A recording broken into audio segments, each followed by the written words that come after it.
A Bíblia em Gênesis capítulo 33.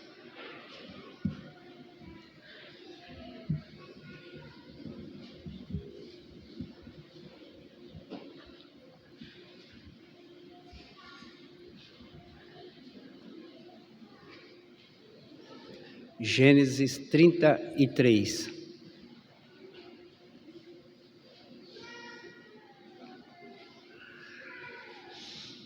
Jacó havia atravessado o val de Jaboque,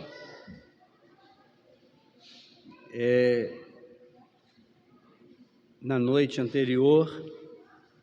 Ele tinha tido uma luta com um homem, e ele sabia que era o Senhor, e ele queria a bênção do Senhor. Ele sabia que ele tinha que encontrar com Esaú, seu irmão, que havia prometido matá-lo. E ele sai daquela luta com o nome dele mudado. Deus mudou o nome dele de Jacó para Israel. E sai mancando de uma perna, mancando da perna direita. Apesar da luta que ele havia tido e de que Deus iria abençoá-lo, a promessa está aí no texto anterior, ele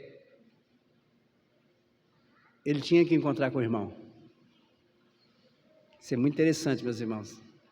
Ele lutou com Deus, Deus o abençoou, mudou o nome dele, agora ele se chama Israel.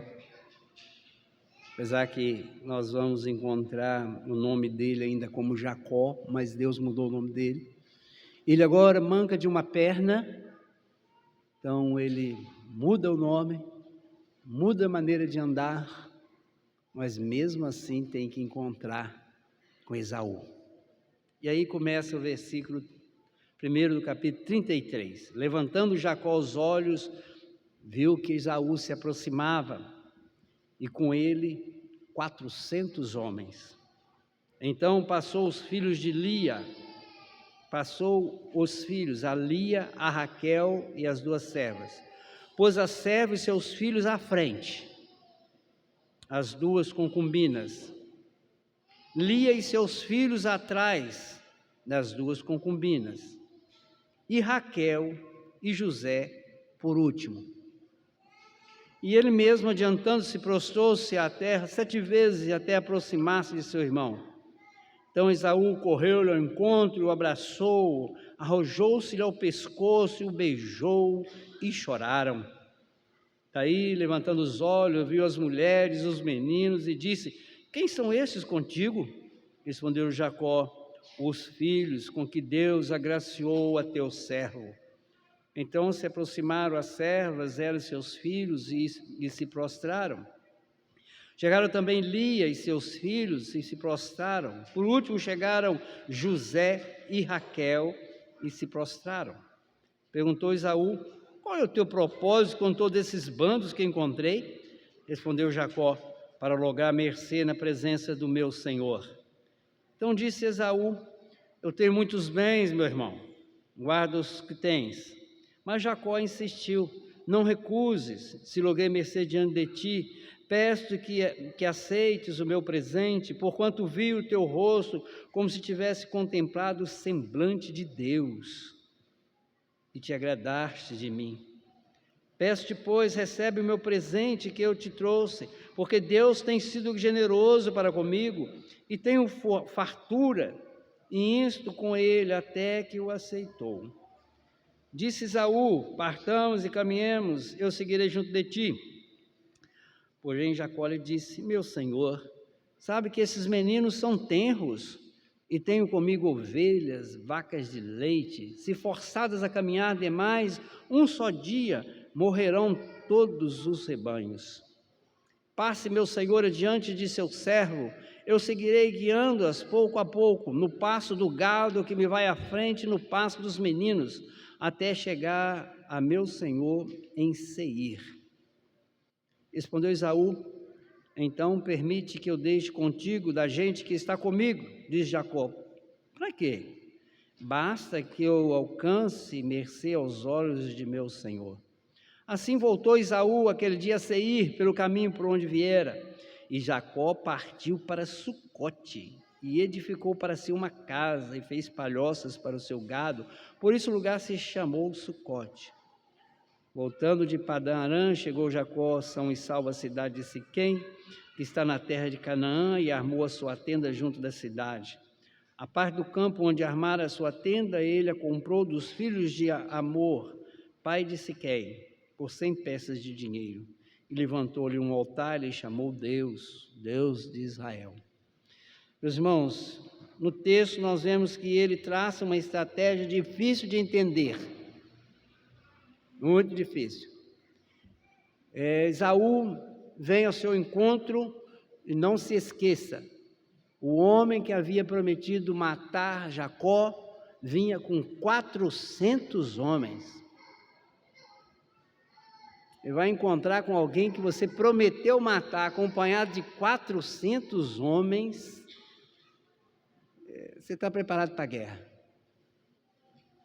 Ele não estava só. E ele vai encontrar com Jacó, e Jacó traça um plano difícil. Jacó, ele põe os rebanhos, põe o rebanho, o que ele ia dar de presente para Esaú na frente, que era uma certa quantidade de animais, de ovelhas, vacas e outras coisas mais.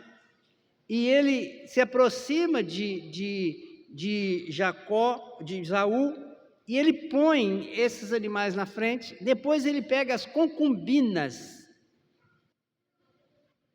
as duas mulheres, as duas criadas, uma criada de Lia, outra de Raquel, que ele tinha tido filho com elas, põe na frente. Depois ele põe Lia. E por último ele põe Raquel com José.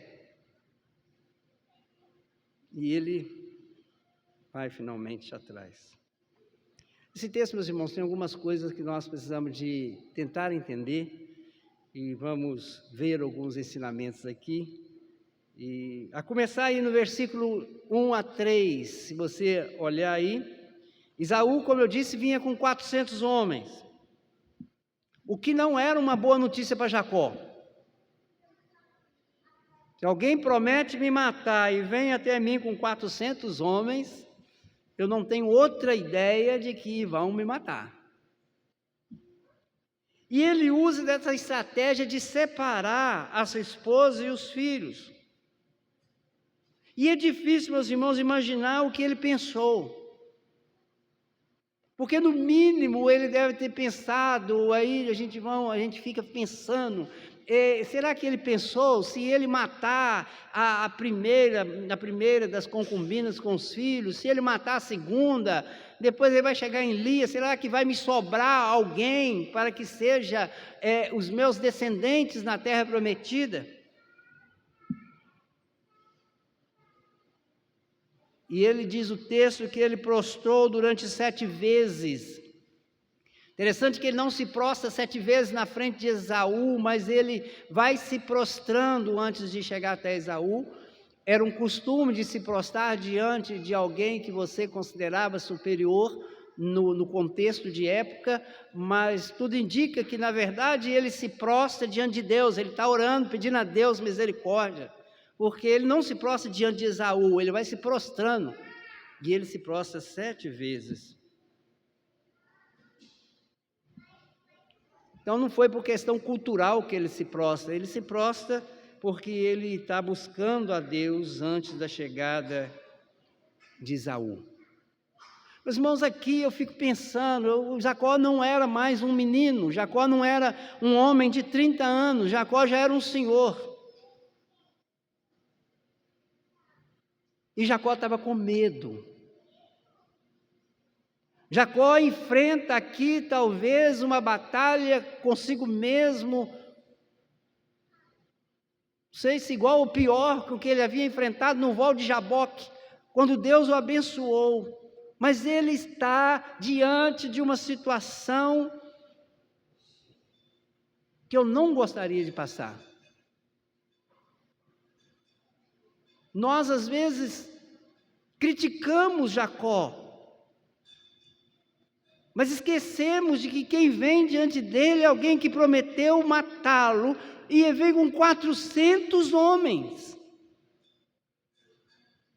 a cavalo, montado em camelo, não sei o quê, mas eles eram homens de guerra, porque o texto vai dizer, Esaú, quando diz a ele que ele possuía bens, o termo ali não eram bens adquiridos de trabalho, mas eram bens adquiridos de espólio de guerra.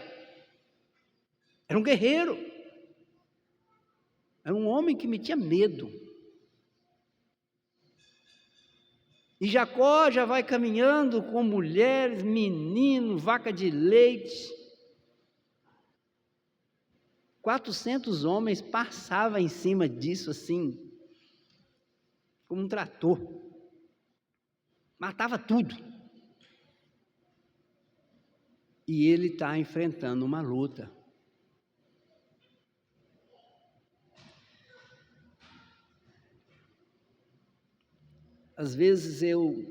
Muitas vezes eu parei e pensei, como é que um homem coloca todos os seus filhos na frente de um homem desse que está vindo e fica atrás?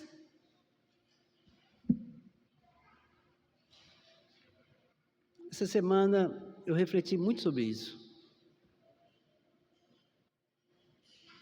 E cheguei à conclusão de que diversas vezes na minha vida eu tive ansiedades diante de problemas menores do que de Jacó. Jacó talvez tivesse a minha idade hoje, quando ele passou por isso. Eu não quero passar por isso nessa idade, de forma alguma. Mas os versículos 4 a 11, Esaú trata Jacó como um irmão. O versículo diz que ele chega, correu ao encontro, o abraçou, arrojou-lhe o pescoço, beijou e chorou com ele. Diz o versículo 4. Esaú trata ele como um irmão a quem ele amava e que ele sentia falta. Ele sentia falta, ele estava aqui usando uma palavra da nossa língua portuguesa que muitos no mundo não conseguem entender. Ele estava com saudade de Jacó. E aí acontece um fato interessante, que toda a família de Jacó e também Jacó trata Esaú com respeito. Jacó se humilha na presença de Esaú. Ele trata Esaú como seu senhor. Diversas vezes no texto ele vai falar assim, teu servo. Ele fala isso, meus irmãos, diversos versículos, depois você procura. Olha o versículo 15, basta que eu alcance mercê aos olhos do meu Senhor. Mas Jacó havia sido abençoado por seu pai com a bênção da primogenitura. Quem era Senhor era Jacó. Quem era servo era Esaú.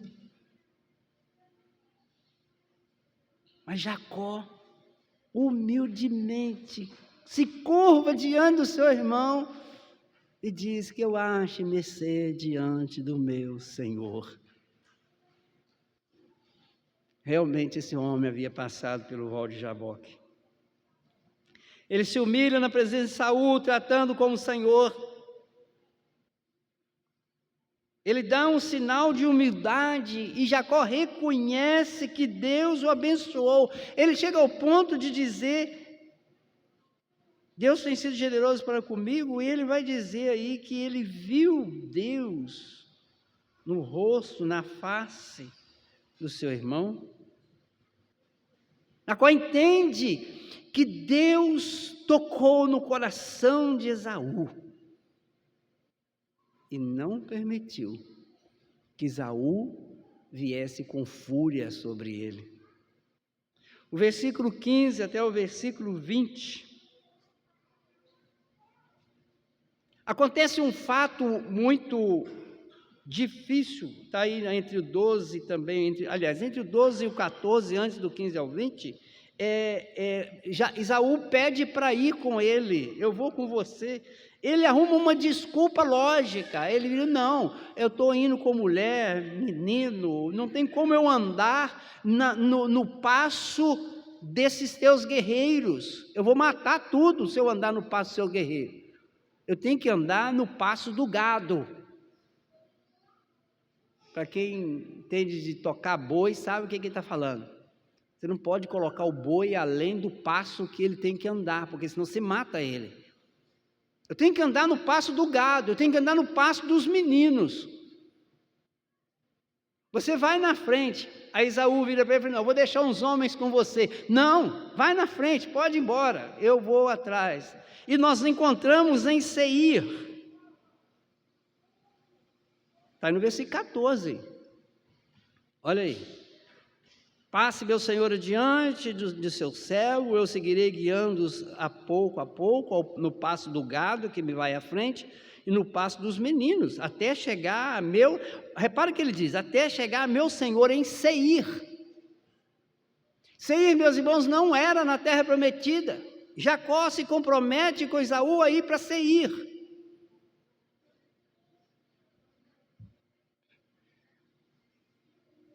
É difícil.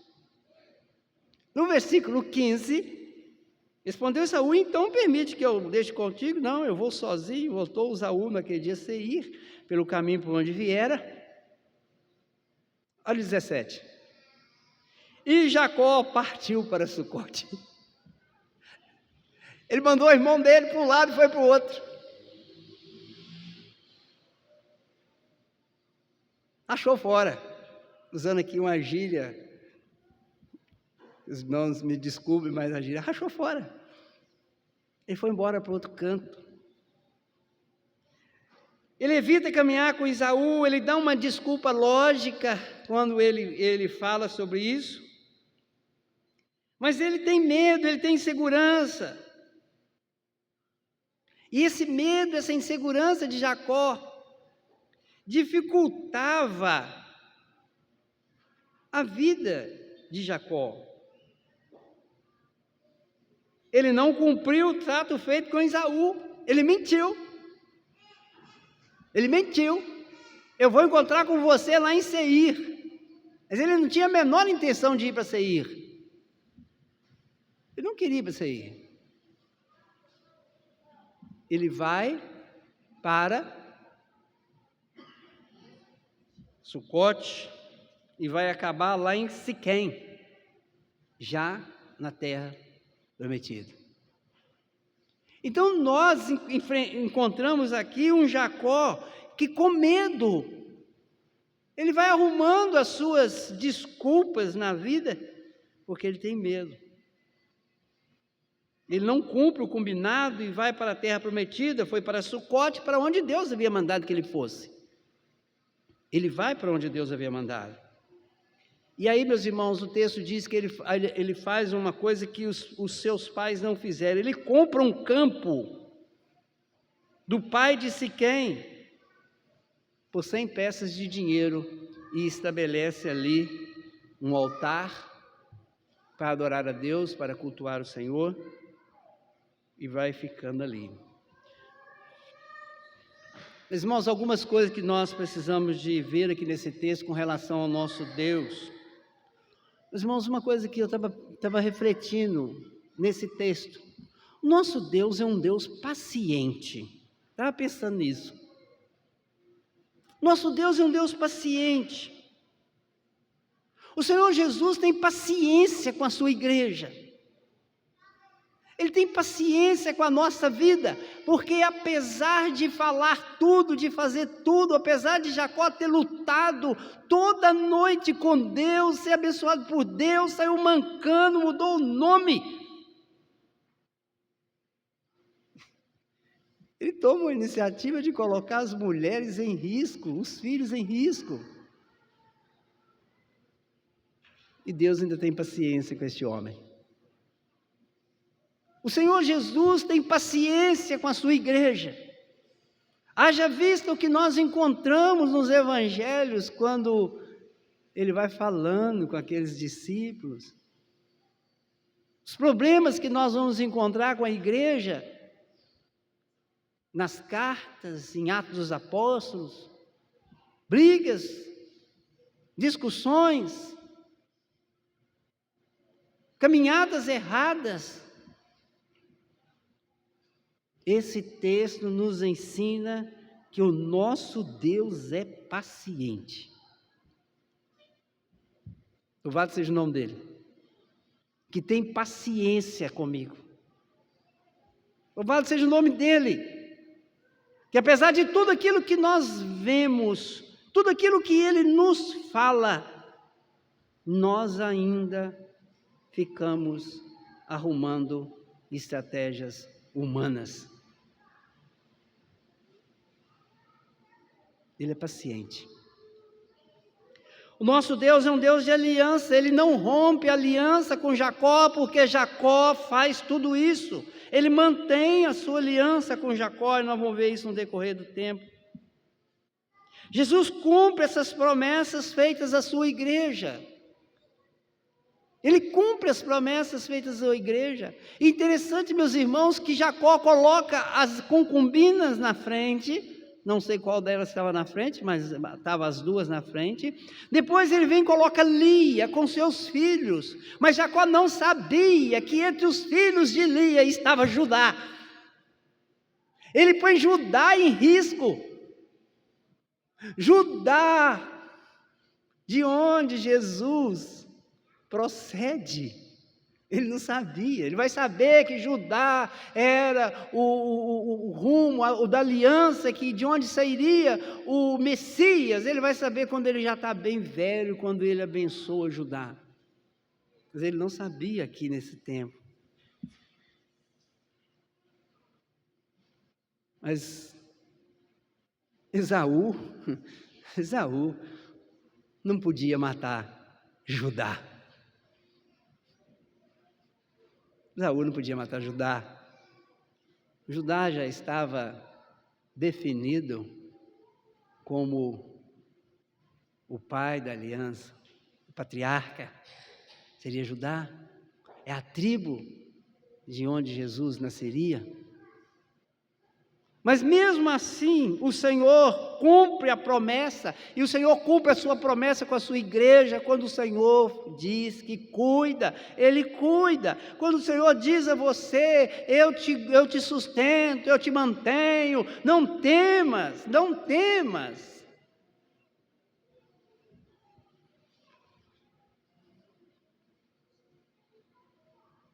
Como seria bom se o Senhor estalasse os possíveis dedos e eu, a partir dali, não tivesse mais medo. Que maravilha seria na minha vida. Não estou nem falando da vida de vocês, estou falando da minha. Se eu não tivesse mais medo, como seria bom. Então nós temos um Deus da aliança, um Jesus que cuida de nós. Nós temos um Deus de misericórdia, um Deus que tem misericórdia, que entende a fraqueza deste homem e vai continuar lidando com ele, e ele vai passar por muitos problemas na sua vida. Nós vamos ver isso na frente. Mas o nosso Deus de misericórdia, o Senhor Jesus, Ele tem misericórdia das nossas fraquezas. Ele teve misericórdia dos seus apóstolos. Ele chorou na entrada de Jerusalém, dizendo, eu queria juntar vocês como uma galinha junta os pintos debaixo das asas, seus filhotes. Nosso Deus é um Deus de misericórdia. O nosso Senhor, Ele tem misericórdia da sua igreja. Ele entende a nossa fraqueza. Ele entende as nossas dificuldades, Ele entende os momentos em que nós fraquejamos, porque Ele sabe que nós ainda somos essa natureza humana em nós, que um dia vai terminar. E no dia que terminarmos, estaremos semelhante a ele, não haverá mais choro, não haverá mais medo, não haverá mais dor. E não estou falando de dor física, meus irmãos, que a dor física ela é suportável. Mas a dor da angústia, do medo, essa é dor, desculpem a expressão, é dor doída. É dor doída. Mas esse texto nos ensina sobre 2 homens. Um chamado, escolhido, que alcançou todas as suas bênçãos com seu trabalho, um que lutou com Deus, um que tem medo, mas caminha para a terra prometida. E outro, sem Cristo, odiado por Deus, cheio de poder, cheio de dinheiro, com 400 homens, volta para Seir. Meus irmãos, um vai para a terra prometida, não caminha, apesar de que prometeu, mentiu, mas ele não vai atrás do seu irmão, para agradá-lo, para ser protegido por ele, mas ele caminha para a terra prometida. Não concordo com o que ele falou com o irmão dele, mas ele caminhou para o lugar certo. Ele deveria ter falado com o irmão assim: olha, eu não vou para Seir, porque Seir não é meu lugar. Eu vou para Canaã.